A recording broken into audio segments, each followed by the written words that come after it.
Sarap. Hindi rin siya masyadong maalat, guys. Pwede lang siyang papakin ng papakin. Kasi napaka-healthy na ito. Finally, nahanap ko lang napaka-healthy chicharon, guys. Guilt-free tayo dito, lalo na yung mga nakakito, naka-low carb. Kasi itong Lolo Pamboy's chicharon na to, tatlo lang yung simpleng ingredients nito.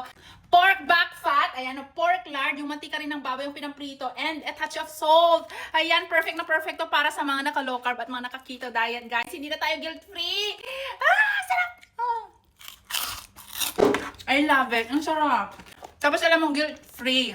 So, walang hinalo dito na purong baboy lang ito. Walang mga kung ano-anong betchin, walang kung ano-anong mga flavor. Ang sarap lang.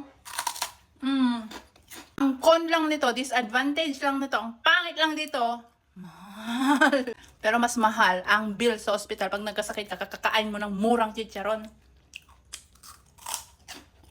Ang sarap. Ang sarap. Bili ako marami.